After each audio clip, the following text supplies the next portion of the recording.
میرا دوسرا سوال ہے کہ ہم قرآن کریم کی خدمت کے لیے کیا طریقے اپنا سکتے ہیں؟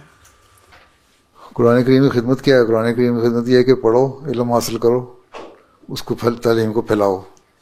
ٹھیک ہے. قرآن کریم میں بہت سارے حکام ہیں. آپ کو اس سوسائٹی، ماڈرن سوسائٹی میں ہی اچھے اخلاق کی باتیں ہیں، اس میں سے حکم نکال کے قرآن شریف کو دیں. امن کی باتیں ہیں، محبت کی باتیں ہیں، پیار کی باتیں ہیں، یتیم کی خدمت کرنے کی باتیں ہیں. یہ سوسائٹی میں لوگوں کو بتائیں تو لوگوں کو توجہ پیدا ہوگی، ہاں قرآن میں اتنے حکم دیے ہوئے ہیں تو آپ کی بات سنیں گے.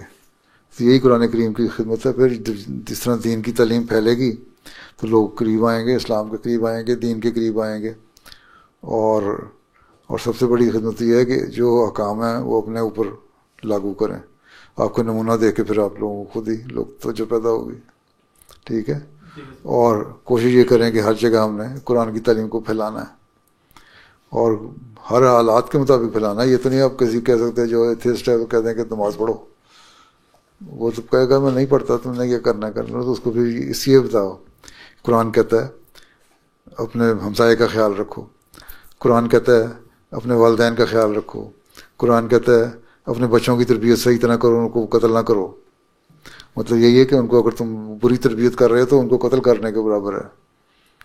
اپنے ماں باپ کی عزت احترام کرو، اپنے بھائیوں کا عزت احترام کرو، صبر اور حوصلہ دکھاؤ، سچائی پہ قائم رہو، انصاف قائم کرو.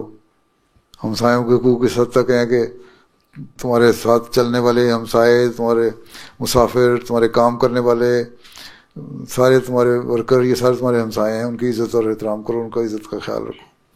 تو یہ تعلیم ہے قرآن کریم دیتا ہے. تو یہ جو باتیں کرو گے تو ان کو توجہ پیدا ہوئی ہیں قرآن کریم میں یہ کچھ لکھا ہوا ہے.